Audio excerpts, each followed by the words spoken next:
Fortress of the Lost Amulet. The Treasure Hunters Alliance, Book 1. Written by Michael Webb. Narrated by Tim Campbell. Prologue. Vician Shepherd stared at the pommel of his sword, spinning its tip against the stone floor.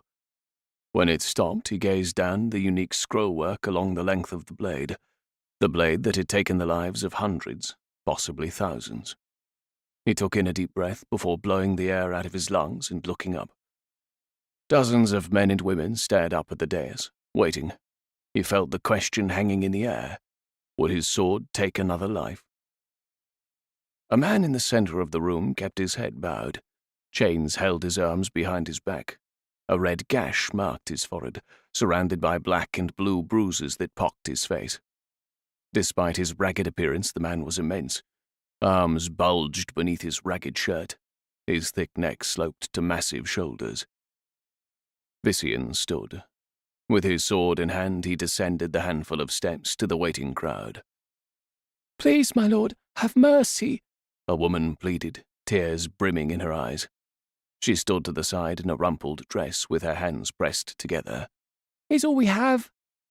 Two small boys peeked out from behind her, casting nervous glances at him. Two guards with crossed spears kept the woman back.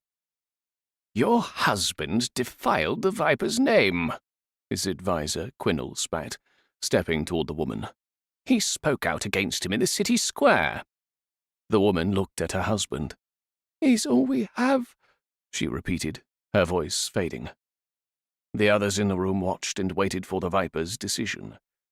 Not known for compassion, Vician sneered at the man in chains. Have mercy, he thought.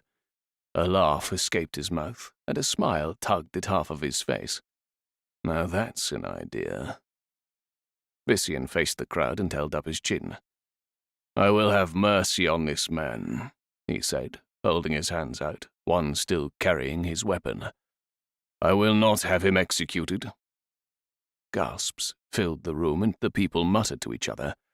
The prisoner's head shot up, and his wife cried out with tears of glee. Vician held up a hand. "Instead, he will have the chance to earn his freedom." The muttering diminished. The woman halted her celebration. "He will fight in single combat. If he wins, he is set free. If he loses, he dies." The man spoke up.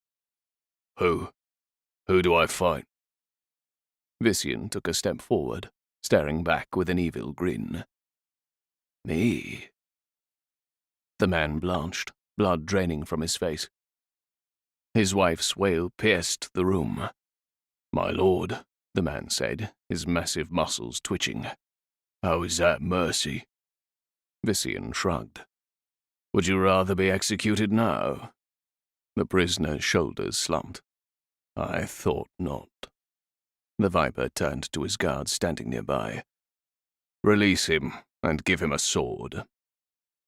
Vician walked to Desirian, who stood to the side of the room. His wife's silk gown curved down her body in luxurious folds. Her black hair cascaded off her shoulders in tight curls. A pouty look fixed on her face as she pulled him close. "Do you have to do this?" Desirian asked, teasing her finger across his upper arm. He chuckled. "No, but it's been so long." "Do you have it?" she whispered, her eyebrows raised. He glanced to make sure no one was around. "Of course," he replied. He touched his chest, comforted by the object pressing against his skin. Her lips pursed. "You said you'd stop wearing it. It's getting worse. You can't keep—" "Hush," he breathed, clenching his teeth. "It's my choice." A metal scrape sounded behind him. Vician turned. The man's chains were gone, and he stood alone. The others in the large room had spread out in a wide circle. "Be quick about it," Desirian whispered in his ear, her breath tickling his neck. A warm shudder rushed through him. He grinned as her eyebrows danced suggestively. "I will." The room was silent as Vician approached the prisoner. The bruised man stood taller by a hand and heavier by a wide margin. His arms were as thick as Vician's legs, but the prisoner's legs were the ones shaking. "You're a fine specimen," the Viper taunted. "Have some confidence."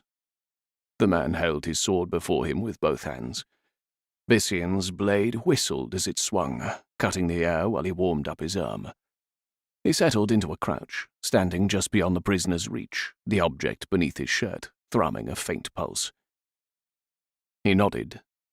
"Begin." The man's sword shook. Sweat beaded on his forehead despite having done nothing yet. With a roar, he stepped forward and heaved his weapon overhead. His guttural yell rang through the room as he pulled the weapon down with both hands. Vician didn't flinch, but casually held his sword up, blocking the blow with one hand. A resounding clang pierced the air, and the man recoiled as if he'd struck a stone wall. He backed away and shook his hand out. After a quick moment, he stepped forward again, leading with side strikes. The prisoner's strength was considerable. He flashed the sword on alternate sides, stepping in with wild power, yet each attack remained unfruitful, deflected by Vician's firm hand. "Come on," Vician shouted. "You can do better than that." Rising to the taunt, the prisoner rushed forward in a two-step lunge. He leaped into the air and brought his sword down in another overhead strike.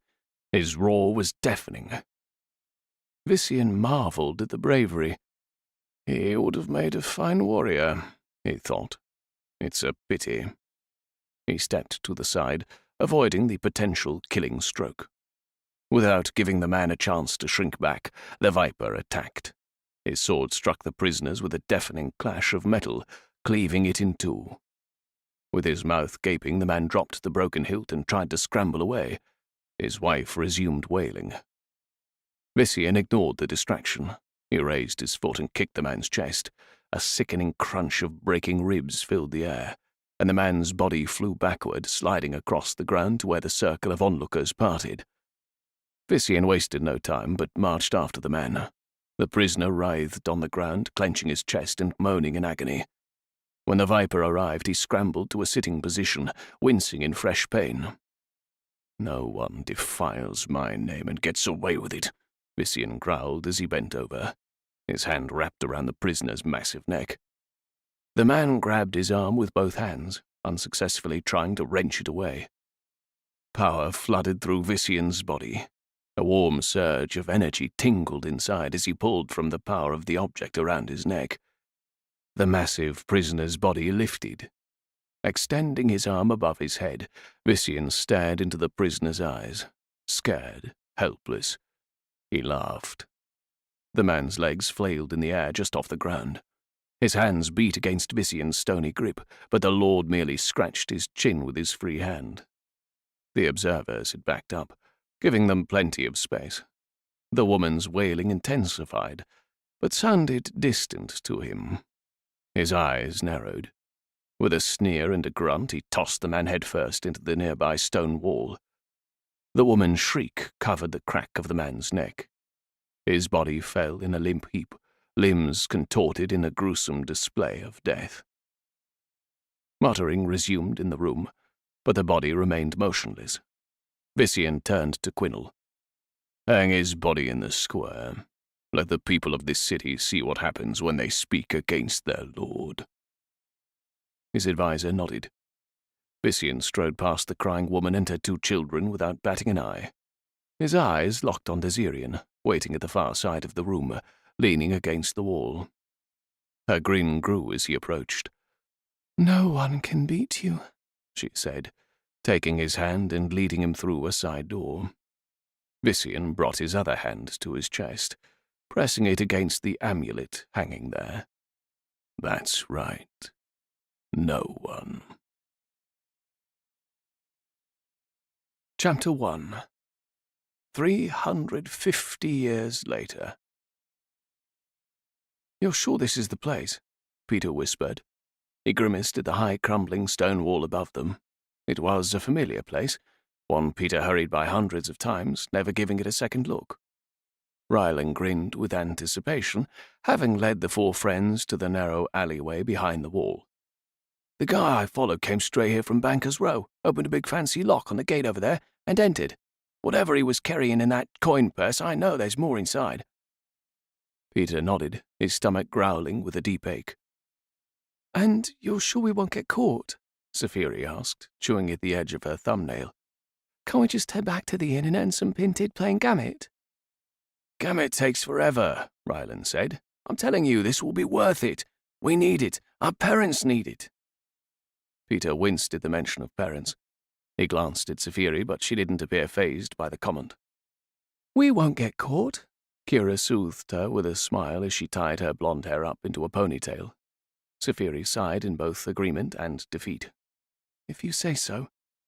"I already said so," Ryland whispered. "This is a great idea." "Your plans sometimes end with you stuck in the stocks for an afternoon," Saphiri said. "Kira's don't." Peter stepped closer. "She's got a point. Let's get a move on. If we hurry, we might have time to make it to the tavern and get a proper dinner." "Now that's what I'm talking about." Ryland grinned before kneeling and lowering his head. Peter planted the soles of his worn boots on Ryland's broad shoulders, then steadied himself with one hand on the stone wall as Ryland exhaled and stood. Ryland was stocky, whereas Peter was lean and tall enough to peer over the top of the wall. There wasn't much to be seen behind it, a few dilapidated stables, a large old building, and a couple of guards talking to each other.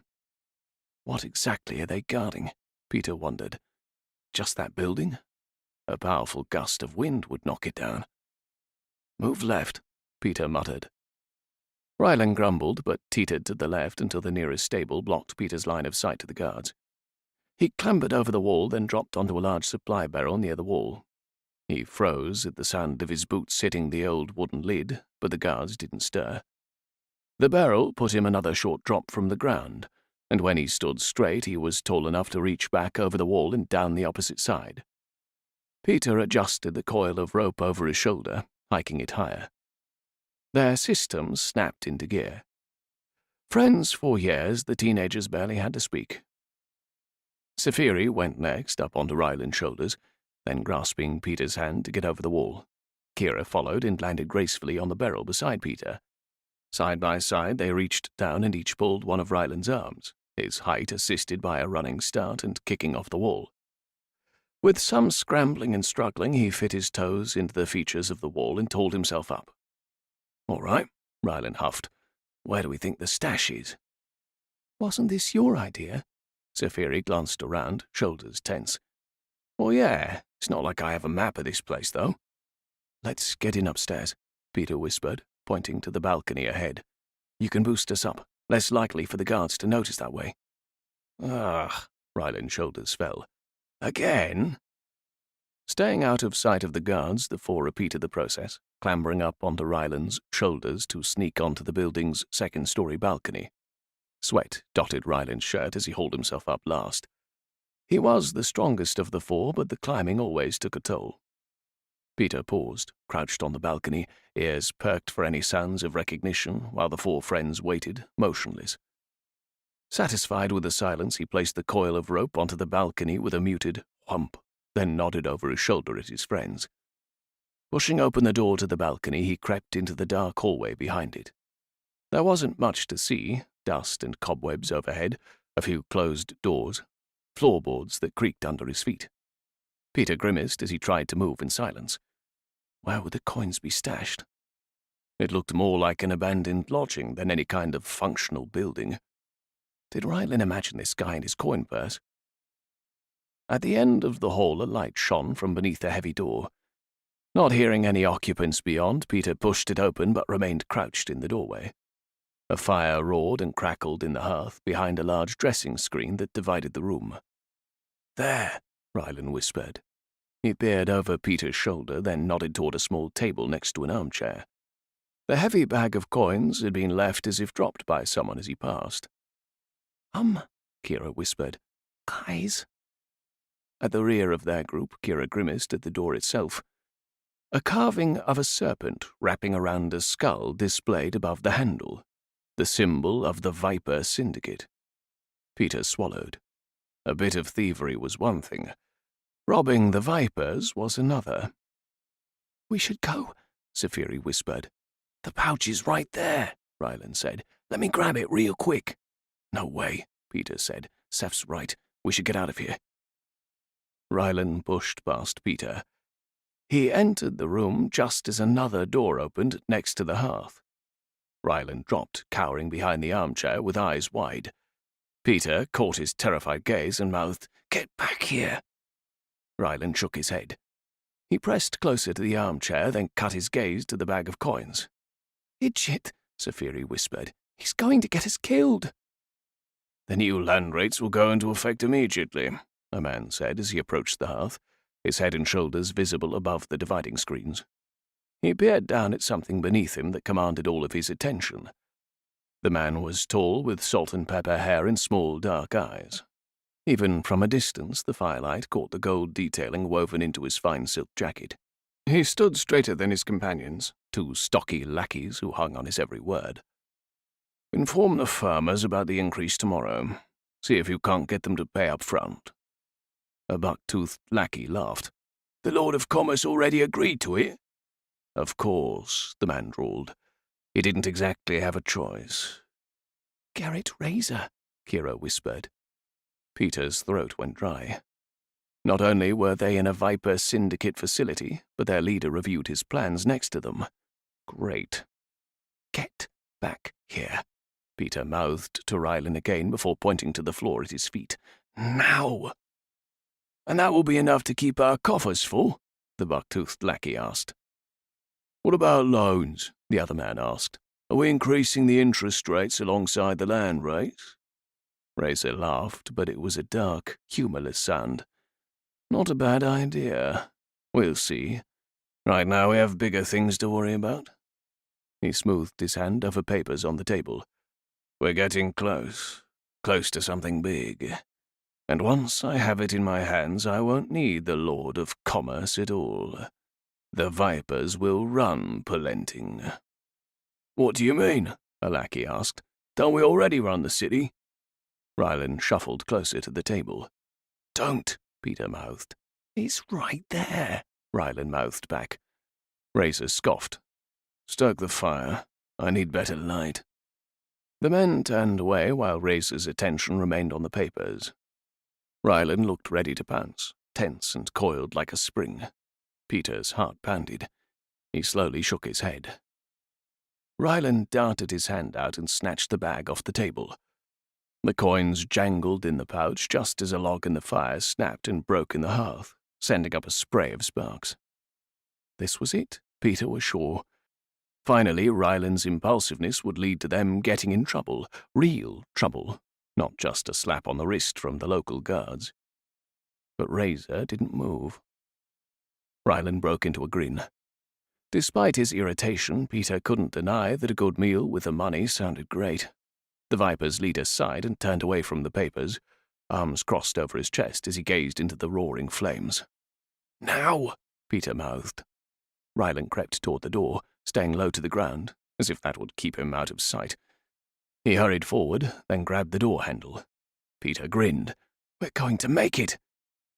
Ryland pulled the door open wider to slip back through, and the hinges creaked. Razor whipped around. Who's there? Go, Peter hissed. Go now! He scuttled backward, nearly knocking Kira and Safiri down. They jumped back, and Peter hopped to his feet. Get them! Razor shouted. The two lackeys stumbled out, eyes wide as they fumbled their knives out of the scabbards on their hips. Peter pushed his three friends down the hall. He stayed at the rear and faced the two lackeys. Go! He shouted to the others. Get out of here! No way, Ryland said. Not without you! The buck-toothed one sneered and lunged, knife forward in a sloppy overhand grip. Peter suppressed a grin. The man's unsure stance and flushed face suggested he didn't get the same amount of training Peter did in his spare time. He ducked under Bucktooth's arm, then caught him in the gut with a hard punch. The lackey grunted in pain and dropped his weapon. Kira rolled forward and snatched the knife with a whoop of victory. Ryland surged ahead and barreled into the other man's legs, low enough to knock him off balance and send him careening to the floor. Peter! Kira called. Blade! Before Peter could turn and take the offered weapon, Safiri's cry of, Look out! Preceded Bucktooth ramming into him, slamming his body into the wall. Dull pain throbbed through Peter's shoulder where it connected with the wall. He struggled against the lackey's bulk. The man worked his shoulder against Peter's neck, angling to cut off his breathing. Peter cringed and shoved back. I'm going to kill Rylan for getting us into this, if the vipers don't kill me first. Kira leaped forward, knife in hand, and slashed at the man's leg. The lackey cursed and reeled backward. Peter staggered away and stared. The man cried out and pressed his hand against the gash where a dark stain bloomed. Kira tossed the knife aside with a clatter against the floor, then grimaced and shook her hands out like she'd just touched a slug. Rylan buried his fist in the other man's gut. "Rylan!" Peter called. "Come on!" The larger boy glanced over his shoulder. "Start down. I'll hold them off." Safiri stared ahead, her body frozen and eyes wide. Peter took her wrist and pulled her down the hall to the balcony. She kept up, stumbling as they rushed outside. Peter grabbed the rope he'd left there and wound it around the balcony railing. He tossed half over it, so it hung in 2 lines down to the ground. "Go!" Safiri touched the rail with wide eyes. "Peter, are you sure?" "Go!" he insisted. She winced, but took the rope in hand, shaking as she lowered herself over the edge. Kira went next. Rylan got a few more good blows in on the lackeys to hold them back, then followed after her. "You cocky little twit," Razor growled from the hallway. "You think you can enter Viper territory with no consequences?" Peter took both sides of the rope in hand and leaped over the balcony. The rough fabric burned in his palms as he slid down and landed with a thump in the dirt.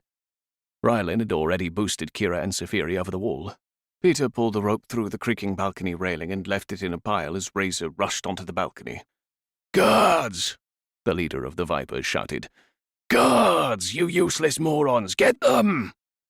Peter's confidence grew as he charged forward, leaped onto Rylan's shoulder and bounded over the wall.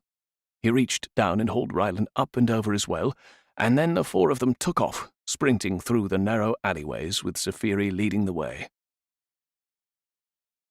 Panting and exhausted, the 4 friends stopped running when they arrived at the city square. Despite the late hour, the gathering area still bustled with activity as people moved between taverns and played gamut under the dim lights of the torches. A string player busked by the fountain, filling the air with jaunty music. At the far end of the square, fine iron gates protected the entrance to the gardens, the Baron of Palenting's castle looming behind it. Breathing heavily, Peter leaned against the wall by the fountain. Well, it didn't go as planned, but at least we got some coins. About that, Rylan cringed, his chest heaving. There was a lot of fighting and scuffling. Rylan? I may have, dropped it. "Dropped it?" Safiri asked. I got tackled. Rylan threw his hands up. It slipped out of my hands. Kira sighed and pinched the bridge of her nose. Awesome, Peter said. Great call on that endeavor, Rye. Well, at least we didn't get stabbed, he grumbled. Peter laughed and grasped Ryland's shoulder. Well, I guess you're right about that. Yeah, now we just have to worry about how the leader of the Viper Syndicate might want to stab us in the future, Safiri said. Peter waved a hand dismissively. They're too busy to worry about people like us. They've got money to collect. Exactly, Ryland said. Money we don't have. And whose fault is that? Peter raised his eyebrows. Come on. Safiri pushed her dark hair off her face. Her eyes were bloodshot and her face pallid. Can we not do this now? Guilt swept through Peter like a wave. The fight must have scared him more than I realized. It was easy for him to get carried away on nights like this. If things didn't work out, he and Ryland both had homes to return to, even if those homes were shabby and the cupboards were bare. For as long as Peter had known her, Safiri had been on her own. On her own except for her friends. Seth's right, Kira said. Let me buy dinner. Groans all around.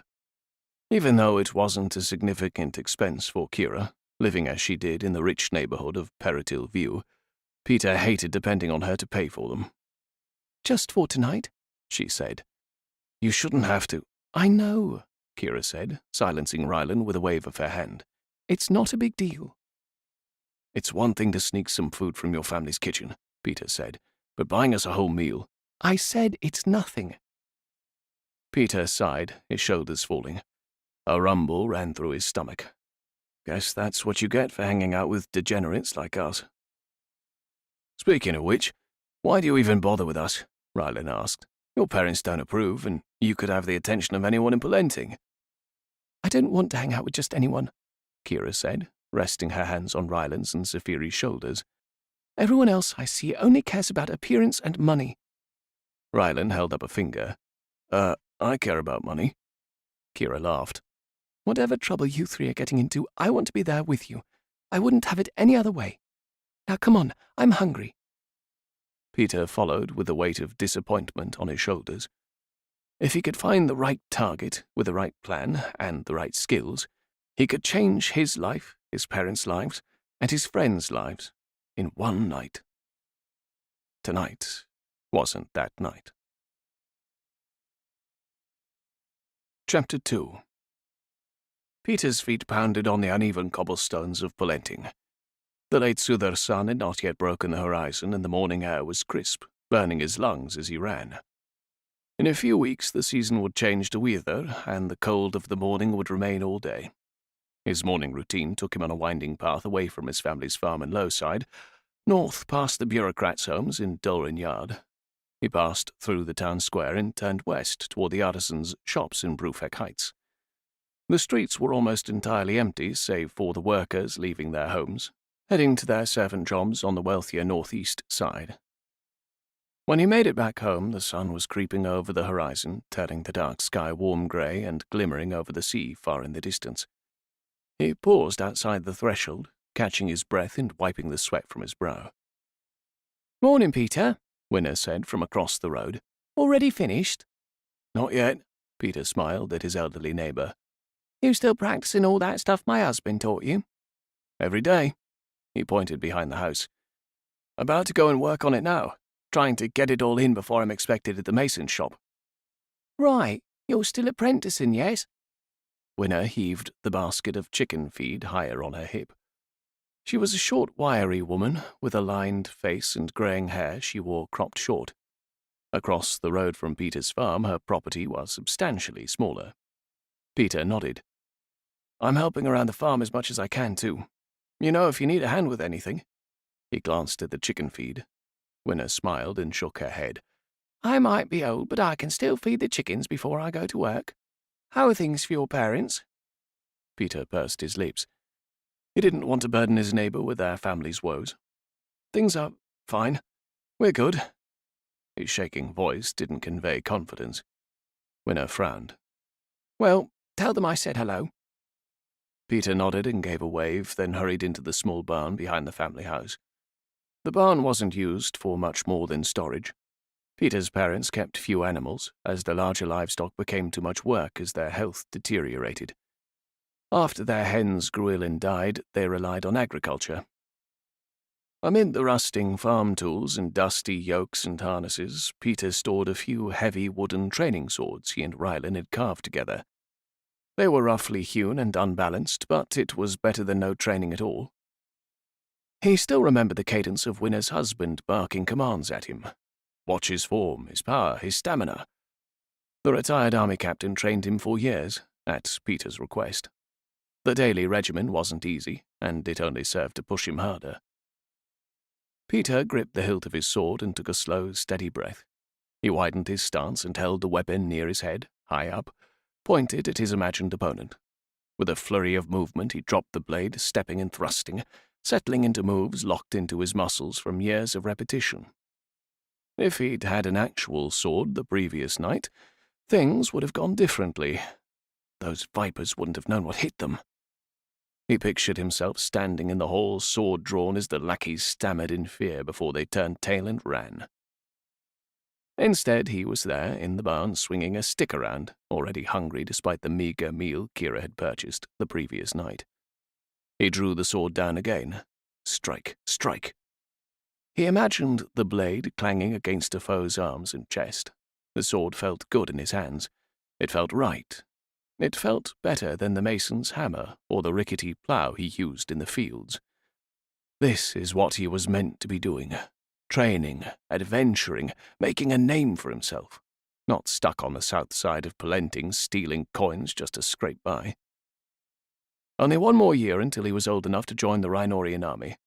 The first thing new recruits did was move to Bromhill for training. Then they could be stationed anywhere in the kingdom. While his father chaired his training regimen to build discipline and strength, he discouraged any thoughts about him becoming a soldier. Peter shoved the thoughts from his mind. The job sounded glorious, but the pay was virtually non-existent. He couldn't leave Palenting until his parents were secure enough to survive without him, and that reality felt further and further away. If only we'd hung on to the coins from the Viper compound, then the harvest wouldn't be so daunting. If it's not enough, what will we do? He pushed those anxieties down. Peter ran through his swordplay drills until the golden morning light poured through the window high on the eastern barn wall. With a sigh, he leaned the training weapon back alongside the others and linked his fingers behind his head, gazing up at the window as his heartbeat slowed. Gradually, his breath settled. He made his way back into the small house. As expected, his father was up and stoking the fire in the wood stove. "Morning, Peter," he said. "Do your training this morning?" "Yes, sir," Peter said. His father rolled his eyes at the honorific, but didn't push back. Peter took the poker from his hand and stoked the coals instead, knowing the angle wasn't good on his father's back that early in the morning. Matthias Fairfield was a man of above-average height, a thick head of grey hair, and a spine that had recently begun to bow. Having just reached his 60s, his aches and pains seemed to increase daily. Being the stubborn son of a farmer that he was, he tried to hide them, but Peter always noticed. "Saw Winner this morning as well," Peter added. "Early, She must be back working at the library." "Seems so." "Jason," called a weak voice from the back bedroom. "Is that you?" Peter's father sighed and wiped his hands on a clean rag. "Let me help Gretchen out of bed. She's not doing well this morning." "She thinks I'm Jason again," Peter said with resignation. Younger than his father by 5 years, his mother's mental clarity varied by the day, sometimes by the hour. Peter's resemblance to his late older brother sometimes knocked her off balance. She could be having a fine day working in the house, and then when Peter came home from work, she'd lose her sense of time and place. Peter often thought it'd be better for his mother if he never saw her at all. "Why don't you wait until I leave? It'll be easier on her." His father sighed, then stood at the entrance to the hall. He idly rubbed his neck, eyes closed. A flicker of pain rolled across his features at the motion. The farm work wore on him, even more so since Peter's mother wasn't able to help as much. And they didn't have money to hire any help. When Peter was young, his older brother and sister helped with chores, but they both passed from the blue fever when he was 2, leaving him as the only child in a family of 3 with 2 aging parents. "Or I can skip work today," Peter said. "I can work the field so you can tend to Mother." "You know you can't do that, Peter." His father sighed and rubbed his temple. "If you miss any more shifts, the mason might end your apprenticeship altogether." "Would that be so bad, though? I don't need to be a mason. It'd be better if you just let me work here on the farm for a bit. Then, maybe after a year when I'm older—" His words faded. He didn't have the courage to mention joining the army. "Peter." His father held him with his eyes. "You are smart and capable. You can do much more than working on a farm like this. Masonry will open up a lot of opportunities, chances to make better money than you ever would here." His father pressed his lips into a flat line, then took a deep, steadying breath. "Plus, we might not have this farm for much longer if the land rates keep rising." Peter stared at his father, eyes wide. Shock ran through him, icy cold. He'd known since he was a child that things on the farm weren't easy, but this was the first time his father had admitted things were that bad. "There's no way we could lose the farm. It's not possible. It can't be." He straightened up. "You're nearly a man now," his father said. "There's no use in hiding it from you." "What would we do?" "Work elsewhere, I suppose." His father glanced down the hall. How could his father work a waged job when his mother needed so much care? "That's why it's best you continue the apprenticeship," his father said. "You need to build a career of your own." "Yes, father." Becoming a mason was the last thing Peter wanted to do, working in a crew of other poor souls to build the vast mansions, pubs, and bathhouses that peppered the north side. But if they lost the farm, he may not have a choice. Not if he didn't want his parents to end up on the streets. The life of a lowly soldier wouldn't earn enough. His vision of glory dimmed. "There's breakfast on the table," his father said. "You should eat before you leave." Peter glanced at the sparse table. "Is that it?" A bowl of thin gruel with a dollop of honey sat waiting. "You need protein, I know, I'm sorry. We just don't have the money for it. I try my best, but—" His words faded. Peter's gut twisted. "I didn't mean it that way. I know how it is. It's fine." As hungry as he was, the gruel wouldn't do much for him, and his mother needed it more. "I wish Rylan had held on to those coins. Maybe I can sneak a roll from the baker in the town square on the way. I'll be fine. I'm not hungry." "Son, we've had this conversation too many times before. Your mother and I don't need you to—" A knock at the door interrupted the familiar argument. His father answered it. "Oh, good morning, Winner." "Morning, Matthias," Winner said. "My girls have been quite busy this week, and I can't use all these eggs." She held out a small basket piled with brown and spotted eggs fresh from the coop. Peter's eyes widened, mouth watering as he looked upon the bounty. "Winner," Peter's father said, "surely you can find a use." "I insist." She pushed the basket toward Matthias, who hesitated. Peter rushed forward and took the basket from her hands. "Thank you, Winner. We can definitely use them." She smiled. "I thought you might. A growing boy like you needs a lot of good food, right?" Matthias grimaced and looked away, but Peter thanked her again. Winner waved off his gratitude with a grin before crossing the dirt road back to her small home. Peter immediately hung a small pot of water over the fire to hard-boil a few eggs. It was something his mother liked to eat, and he could take one in his pocket to the masons, too. It'd be a much easier workday with a little food in him. His mood had almost become something good when his father said, "We'll have to find something in the harvest to share with her in return. It's no small thing for her to provide us with food." "She said the hens were overproducing," Peter said, his brow furrowed. "The eggs don't keep forever. Perhaps we can ask to take a hen off her hands." His father sighed. "I doubt they're overproducing." He picked up an egg from the basket and rolled it in his palm. "These are small." "What do you mean?" "Winner's struggling as well. Gerald passed away 3 seasons ago, and she has no one to help her now. The increasing land rates are likely hurting her even more than they're hurting us." "But she has a job at the library, right?" His father pursed his lips and paused. "Gerald was a good man. He was a brave captain in the army, and he loved Winner very much." Peter cocked his head, curious at his father's hesitation. "He had a gambling problem, though, which grew more desperate in his last year to feed his boral spice addiction." Peter inhaled sharply. "I had no idea." "They kept it quiet. He worked up a sizable debt before he died, and Winner's been working hard to dig out of it." Peter looked at the eggs, an audible growl from his stomach filling the room. "Go ahead," his father said, the water beginning to boil. "You need the protein." With less enthusiasm, Peter plunked 2 eggs in the water. "We'll have to help each other out if we're going to withstand these increases," his father hummed, more to himself than to Peter. "But first, we need to get through this harvest."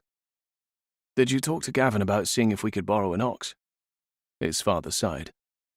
"I can't ask him for a favor like that. He's going to need them himself." "Father, we won't be able to harvest in time without help. You can't get it all done." "I've done it before." His father straightened, one hand on his lower back. "We'll be fine." Father was in a lot better health during those seasons, Peter thought. There was no way he'd be able to do it by hand, especially with Peter spending his days at his apprenticeship. "At least let me—" "Peter, your job is important. It will help you get out of this. I'm tired of having this same argument every day." Peter was ready to keep arguing, but a hard knock on the door interrupted him. It was too firm to be Winner.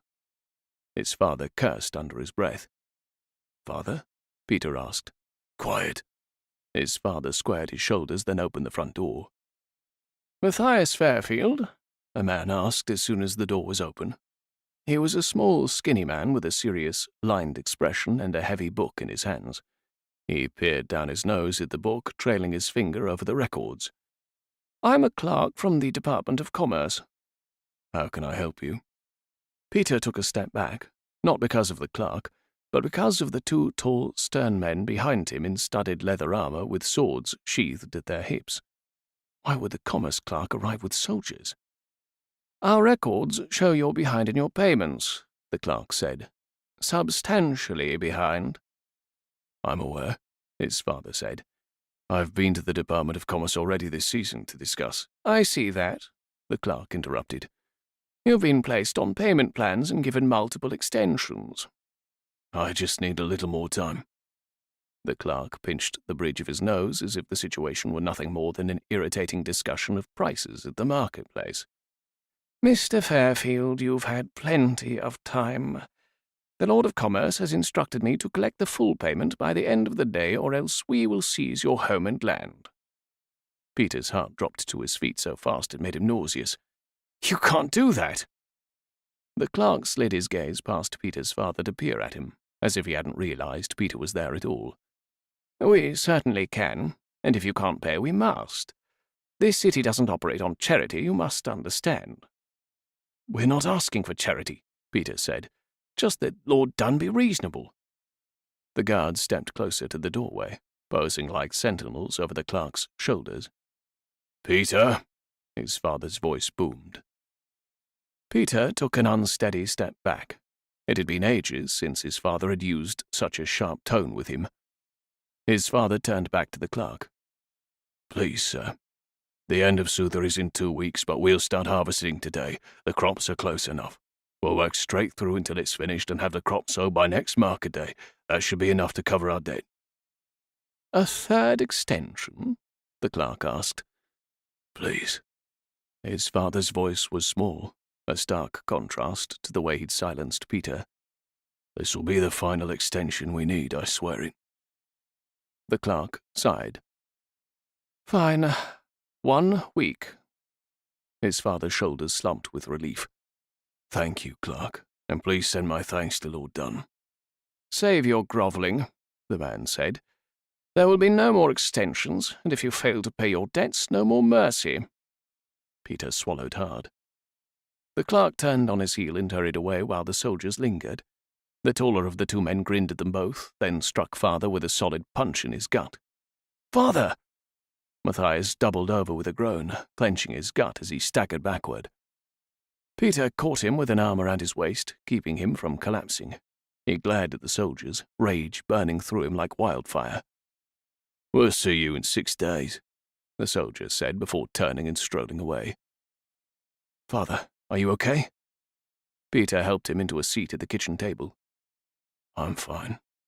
His face was pale and his brow furrowed. He leaned against the table. "It's no worse than getting kicked by a mule." "Getting kicked by a mule is awful," Peter noted. His father laughed, but there was no humor in it. "Go to work, Peter. I'll start the harvest." "At least let me go talk to Gavin about the ox." "Please just listen to me." Exhaustion tinged his father's voice. "I'll have plenty of time to get it done. Go to work." 6 days. How are they supposed to pay enough of their debt to keep their home in just 6 days? Will the money from the harvest even be enough? I'm going to figure something out myself. Peter nodded to his father, acquiescing, even as the anger toward the soldier and the clerk still boiled in his chest. "I'm not letting us lose the farm." Chapter 3. Peter cursed to himself as he hurried through the cobbled streets. The morning sun was high in the sky. He'd taken too long with his sword forms and then lost track of time while the clerk was there. Valentin hummed with morning activity, the town square filled with merchants already barking their wares. Fishmongers, bakers, and seamstresses all laid their voices as they called out over the crowds. Peter peeled his egg and stuffed it into his mouth as he half ran, knocking against shoulders as he passed. His father was right. The egg was small. He was thankful for the protein, but it was gone after only a few bites. If we'd planned better last night, maybe I'd be stopping to purchase a meat pie or a freshly baked bun, maybe a skewer. His mouth watered at the sense as he hurried by. He headed north toward the Brufeck Heights, where the mason shop sat at the edge of the neighborhood. Jenkins wasn't one of the fine, well-paid artisans who built the homes and finery of the wealthy citizens of Palenting, but he did run a mid-sized crew of masons who built and repaired many of the taverns and shops in the city. If Peter did well in his apprenticeship, he would eventually be able to run his own business and have steady work bricklaying. It should be a relieving thought, but it hung over him like a storm cloud. Peter burst through the door, huffing and puffing to catch his breath. "There you are," Jenkins shouted. He was a rotund, red-faced man, thick-armed, with a bellowing voice. "You're late again." In the back, Ryland glanced up from where he kneeled by the workbench, fixing one of the brick molds. He cringed and threw up 3 fingers. 3 out of 10 for Jenkins's mood ranking. Not a great day to show up late. "Sorry, sir," Peter said. "This morning there was a bit of a complication." "No excuses." Jenkins ripped off his apron and tossed it onto the workbench. "It's market day and we're busy. I've got a big repair beginning next week and we already have to be closed tomorrow and pre-fin day. If you two want to get paid, you'll do what you're contracted to. Now take those molds outside and get to work. Now take those molds outside and get to work." "Yes, sir." Peter fought the urge to talk back. It would only cause more trouble. The only thing worse than working for Jenkins would be telling his father the mason had canned him for being mouthy. Peter put on his heavy canvas apron, then followed Ryland out the back door of the shop. A low wooden fence blocked off the sizable outdoor workspace, surrounded by other shops and merchant buildings. "I've already got the clay ready," Ryland said. "Thanks. Sorry I'm late." They set up the molds under the morning sun. The work didn't feel like an apprenticeship at all. Peter learned little about masonry by endlessly making bricks. Jenkins hadn't even let them onto a job site yet. Learning the construction portion of the job would at least hold a bit more interest. "Rough morning?" Ryland asked. Peter dropped clay into the first mold with his hands, then smoothed it down with a trowel. He bit back words about the clerk's visit. "Our neighbor came by and I lost track of time." "It happens." Ryland did the same with his own mold.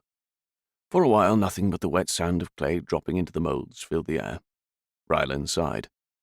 "Your mother okay?" "She's fine." Ryland watched him for a moment, brow furrowed. Peter focused on the bricks. He didn't want to unload his issues on Ryland. His friend had enough of his own. "Remember when my father disappeared at sea?" Ryland asked. Peter glanced up. "Of course. You were what, 6?" Ryland nodded. "I always missed him when he would travel to Cardiff to work, but the money was good, and he came back every season, until the time he didn't. After his death, Mother tried to hold it together. That's when she started as a seamstress. I used to help her when I was little." "Me too, remember?" "That's right," Ryland laughed. "I used to hide in what did we call that thing?" "The thing with all the colours." Ryland snapped his fingers together several times. "The fabric castle." "That was it." They both laughed. "Anyway," Ryland continued, "she always said she was fine, but she wasn't. She missed Father and I did too.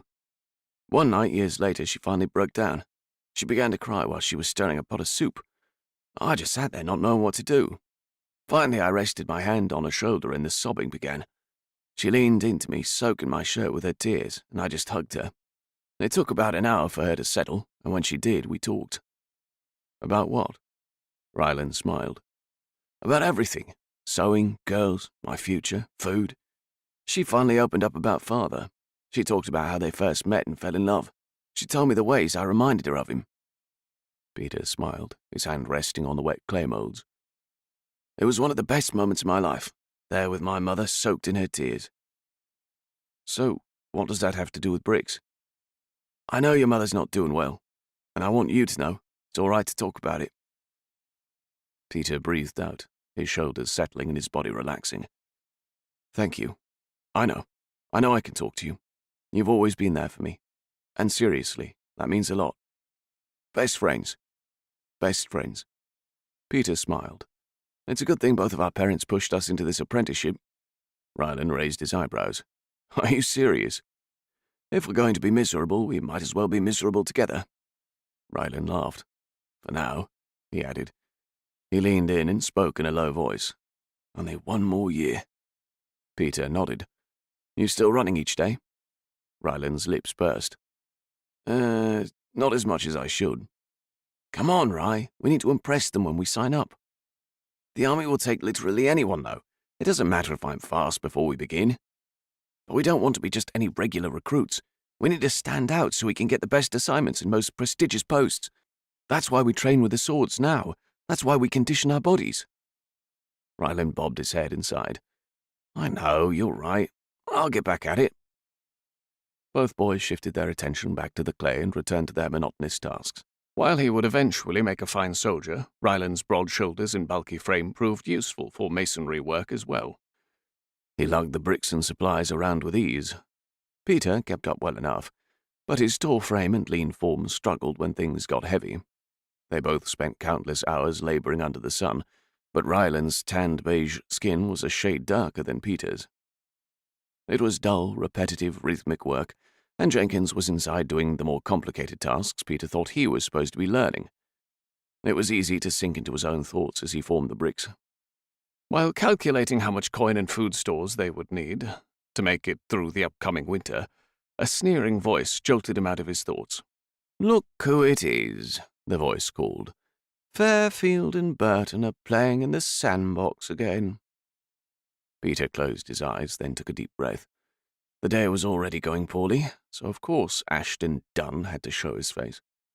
Ashton hooked his arms over the fence and leaned down, grinning. His blonde hair fell rakishly into his blue eyes, while 2 of his familiar friends stood behind him. We're working, Peter said. Don't you have wine tastings to lurk at? Oh, Ashton said. Peter has jokes today. No cold shoulder. Beat it, Ashton, Ryland snapped. Better leash your attack dog before he hurts somebody, Peter. Ashton threw a grin at his 2 friends, who broke into dutiful laughter. Tanner and Hodge stuck to Ashton like barnacles, though Peter couldn't imagine why. You never can trust those types that grow up without a father, Ashton sneered. Go suck an egg. Ryland surged to his feet and his hands tightened into fists at his sides. Get out of here before I make you get out of here. Whoa, Ashton teased, hands up in faux surrender. Dog's in a bad mood today, huh? Don't, Peter muttered to his friend. The exhaustion he felt bled into his voice. He reached up and grabbed the back of Ryland's apron, tucking him back before Ryland did something stupid, like vault the fence to land a few punches. Something he'd been known to do. You should listen to your friend there, Ashton sneered at Ryland. Sounds like Peter learned his place, just like your father did before you. Ryland surged forward, but Peter's tight grip kept him from reaching the fence. Ashton laughed, a high-pitched, mean sound which set off his friends into peals of laughter. Ashton had been like that for as long as Peter had had the misfortune of knowing him.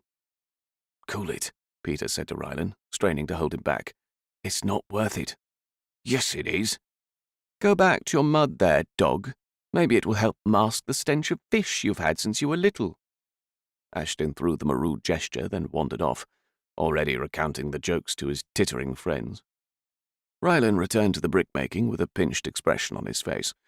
I can't stand that jerk. He thinks he's better than everyone else. Why do all those Peritil View snobs have to be like that? At least Kira's different. That's true. Ryland's head bobbed. I can't believe they grew up together. If she hadn't met us, do you think she would have grown up to be like him? I think you're giving us way more credit than we deserve. Peter was used to encountering Ashton and his stupid taunts. It was a regular part of his landscape, the same as shouldering through the town square or practicing his sword forms in the barn. It irritated him the way a mosquito did. Ashton needs to grow up, Ryland said. Peter laughed. You'll want to talk, springing on them at the slightest insult. Hey! Ryland threw a chunk of clay and hit him in the chest. The rest of their shift passed in silence as they laid out clay brick after clay brick to cure in the sun.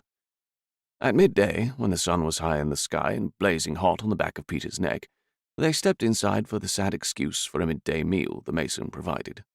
It was a thin, underspiced soup, but it was better than nothing. His stomach already grumbled. All right, Peter, Jenkins said as he ladled their soup into the rough-hewn wooden bowls. Eat quickly. I need you to make some deliveries for me. Sure, Peter said, frustration burning in his chest. No break today, just a quick swallow of soup, then some errand boy work. At this rate, I'll never learn anything. While he never intended to stay with Jenkins long term, he wished he could at least learn something useful during the time. Jenkins slapped a tube onto the table hard enough to rattle their bowls. Ryland snatched his up to keep some of the precious meal from slopping over the edge. It was a small leather tube, tied closed, and when Peter moved to open it, Jenkins smacked his hand away. This is important information, Jenkins said. It needs to go to Commander Isaac at the Northern Barracks this afternoon. You know of where I speak? Yes, Peter said, perking up at the commander's name. His runs took him all over Palenting, and he knew its ins and outs as closely as he knew the routines of his parents' farm. The barracks were on the far northeast side, at the edge of the city. These are plans for a new outpost to be built across the western mountains, Jenkins said, his chest puffing up. Commander Isaac commissioned them from an architect, and he asked me to estimate materials. Will we get to work on the job site? Ryland asked. Mind your business, boy, Jenkins snapped. Ryland sighed and went back to his soup. Jenkins getting a new contract didn't mean Peter and Ryland would learn how to build. In reality, it was likely they'd be stuck making even more bricks. Jenkins reached into his rucksack and fished out a handful of silver argon. He counted them, stuffed a few into a smaller pouch, then made some scratches on a sheet of paper. Before you go to the barracks, take this to the bank at the town centre and deliver it to Mr. Butcher, the head banker. Yes, sir. Peter slurped down the rest of his soup, then stood. He put the pouch of coins in his pocket and took the tube in hand. Be careful with it, Jenkins insisted. Peter nodded and left the shop with an unpleasant taste in his mouth from the soup. Chapter 4. The city's morning chaos had relaxed in mid-afternoon as most people were working, and Peter took his time strolling. It was rare to be asked to do a delivery, and it was more pleasant than making bricks. The clerk's words from the morning played over in his head as he walked through the city.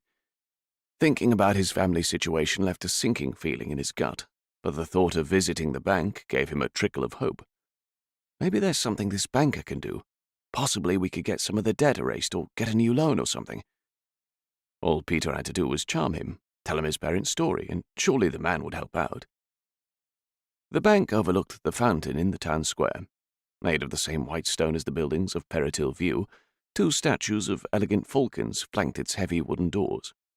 For as long as he'd lived in Palenting, Peter had never been inside the bank.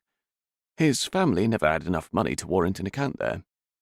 He eased his way through the busy afternoon market, then up the stairs to the intimidating building. He pushed the heavy door open. It closed behind him with a solid thunk, sealing out the familiar noise of the market and replacing it with a thick silence, broken only by the scratch of pens from the desks at the far end of the room. The space was well lit with polished floors. A vast, winding staircase led to an upper balcony lined with more heavy wooden doors. In his threadbare work clothes and heavy boots, Peter felt out of place. The bankers were all dressed in fine linen with haughty, disinterested expressions when they bothered to look at him at all. Peter swallowed around the nervous knot in his throat, then stood up straighter and marched with purpose to the closest desk. "Hello." The banker finished scratching on the parchment in front of her. "Do you have an appointment?" Peter said. "I'm from Jenkins Masonry. I'm meeting Mr. Butcher." "If he's expecting you," she said slowly, like Peter was stupid, "you can go directly to his office." "Okay." Peter blinked. "Upstairs," she said long-sufferingly, "where all the offices are." "Right, thank you." Peter climbed the elegant staircase to the second level where the names of the bankers who worked in the offices embossed the doors. Peter found the one with Butcher's name and then stood in front of it, gathering his courage. His thoughts turned to the farm. If he wanted to save his family's property, he had to make Mr. Butcher like him. He had to be charming, capable, smart, all the things Jenkins seemed to think he wasn't. But he could do it. He could figure it out. What kind of banker is named Mr. Butcher? He imagined someone tall, severe, broad-shouldered, and intimidating. He braced himself to have courage. He could do this. To keep listening to this audiobook, I've left you a link in the description so you can do it, at no cost thanks to Audible's 30-day free trial.